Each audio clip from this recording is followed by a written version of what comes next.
ઓછા સમયમાં ઓછી સામગ્રીથી ઓછી મહેનતે બનતી આજની વેરાયટી ફરાળમાં પણ લઈ શકશો, લંચ બોક્સમાં પણ આપી શકશો, હલકી ફૂલકી ભૂખમાં પણ ખાઈ શકશો.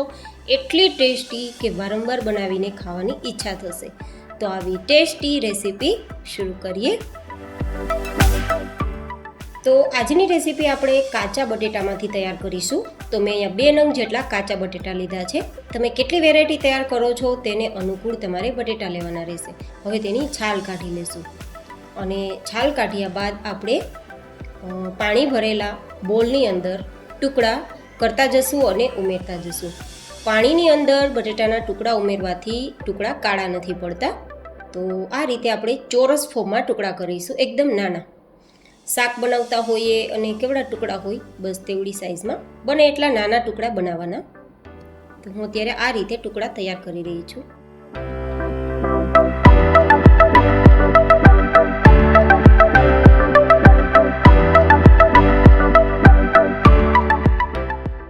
આટલી સાઇઝમાં મેં ટુકડા તૈયાર કર્યા છે. તમે આનાથી મોટા ના કરતા, બને તો આનાથી નાના કરજો.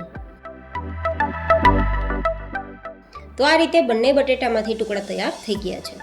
તો હવે આપણી વેરાયટીને થોડી નરમ તૈયાર કરવાની છે અને ફટાફટ તૈયાર થાય, એકદમ ઓછા તેલમાં તૈયાર થાય તે માટે આપણે પાણીને ગરમ કરીશું અને પાણી થોડું ગરમ થાય ત્યારે આપણે જે બટેટાના ટુકડા તૈયાર કર્યા છે ને તેને આપણે આ રીતે પાણીમાંથી કાઢી અને પછી આપણે જે ગરમ પાણી છે તેમાં ઉમેરી દઈશું અને લગભગ 50% જેટલા આપણા ટુકડા નરમ થાય ત્યાં સુધી આ રીતે પાણીમાં આપણે બફાવા દઈશું.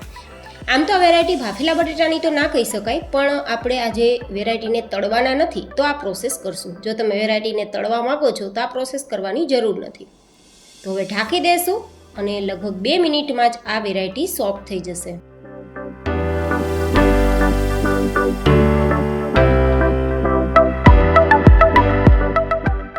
તો એકવાર આપણે ચેક કરી લેવાનું છે. ટુકડા છે તે મેશ થાય ત્યાં સુધી આપણે નરમ નથી કરવાના, પણ આપણે થોડું દબાવીએ તો આરામથી 2 ટુકડા થઈ જવા જોઈએ.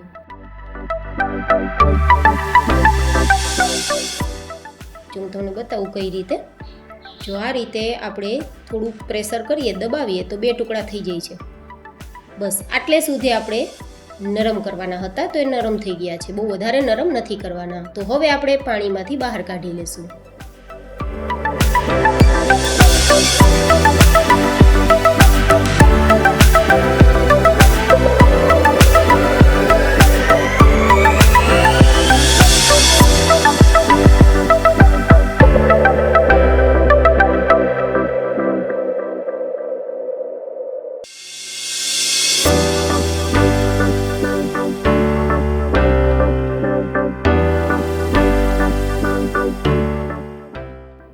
તો આપણા ટુકડા બહાર નીકળી ગયા છે. તેને માત્ર 2 મિનિટ માટે ઠંડા કરીશું. થોડી વરાળ છે તે નીકળી જાય બસ ત્યાં સુધી. થોડા ગરમ હશે તો ચાલશે, પણ વરાળ નીકળી જવી જોઈએ. તો 2-3 મિનિટમાં વરાળ નીકળી જશે અને પછી આપણે આગળની પ્રોસેસ કરીશું. ગાઈઝ, આ વેરાયટી બનાવવી એકદમ સરળ છે અને બધા જને પસંદ આવશે. ખાસ કરીને બાળકોને તો ફેવરિટ બની જશે. તો હવે અહીંયા ટેસ્ટ પ્રમાણે નમક, મેં અહીંયા અડધી નાની ચમચી જેટલું નમક ઉમેરી દીધું છે. અહીંયા મેં સેંધા નમકનો ઉપયોગ કર્યો છે, તો તમે ફરાળમાં પણ લઈ શકશો. સાથે 1/4 ટીસ્પૂન જેટલું આખું જીરું ઉમેરું છું. સાથે ચપટીક જેટલી હિંગ ઉમેરેલી છે અને 1/4 ટીસ્પૂન જેટલો ચાટ મસાલા.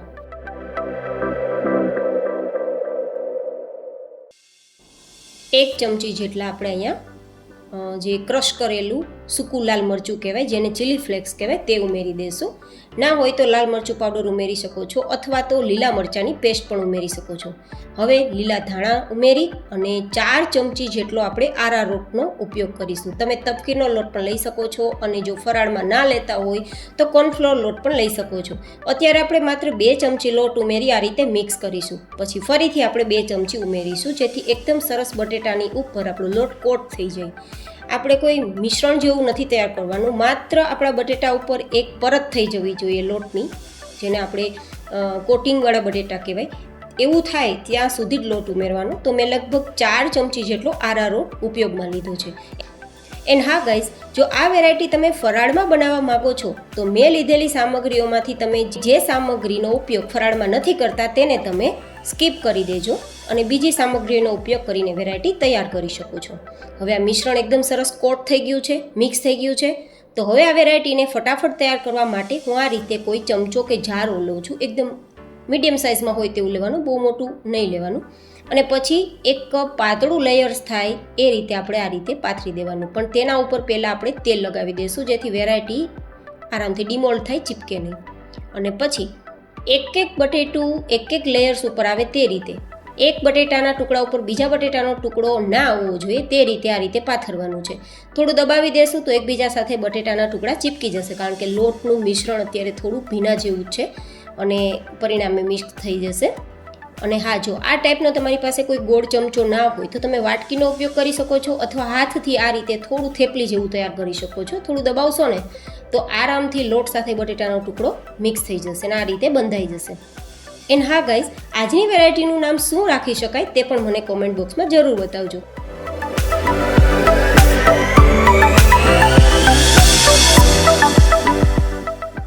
હવે આપણે અહીંયા તળવાના તો છીએ નહીં, તો માત્ર 4-5 ચમચી જેટલું તેલ ગરમ કરીશું. શાક બનાવતા હોઈએ અને કેટલું તેલ ગરમ કરીએ બસ તેટલું જ તેલ લેવાનું છે અને તેટલા જ પ્રમાણમાં તેલને ગરમ કરવાનું છે. એકદમ હાઈ એટલે કે ધુવાડા નીકળે તેટલું તેલ ગરમ નથી કરવાનું.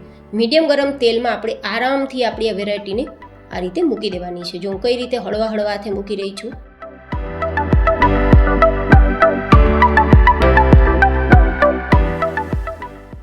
મીડિયમ ગેસની ફ્લેમ પર આપણે નીચેની સરફેસ થોડી લાઇટ ગોલ્ડન કલર પર થાય પછી ફેરવી લેવાનું છે. તો આ રીતે મેં વેરાયટી તૈયાર કરી છે જેથી એકદમ ઓછા તેલમાં તૈયાર થાય. તમે આ વેરાયટીને તળવા માંગો છો તો તમારે ડીપ ફ્રાય કરવાની રહેશે. અને તો આપણે જે બટેટા 50% જેવા બાફ્યા છે ને તે બાફવાની પણ જરૂર બિલકુલ નહીં રહે. પણ મેં અહીંયા એકદમ ઓછા તેલમાં તૈયાર કરી છે તો આ રીતે મેં એકદમ સરસ શેકી લીધી છે અને આ રીતે પ્રોસેસ કરેલી છે. બંને સાઈડ ગોલ્ડન કલર પર આવે પછી આપણે તેને નીચે લઈ લેશું અને ટોમેટો કેચઅપ સાથે સર્વ કરીશું. આ વેરાયટી ઠંડી થઈ ગયા બાદ પણ ભાવશે તો લંચ બોક્સમાં પણ આપી શકશો અને હલકી ફુલકી ભૂખમાં પણ ખૂબ જ મજા આવશે એવી વેરાયટી તૈયાર થઈ છે. તો તમે ક્યારે બનાવો છો અને કોમેન્ટમાં જરૂર બતાવજો. ફરી મળીશું એક નવી જ હેલ્ધી એન્ડ ઇન્ટરેસ્ટિંગ રેસીપી સાથે. ત્યાં સુધી stay healthy, stay happy, take care.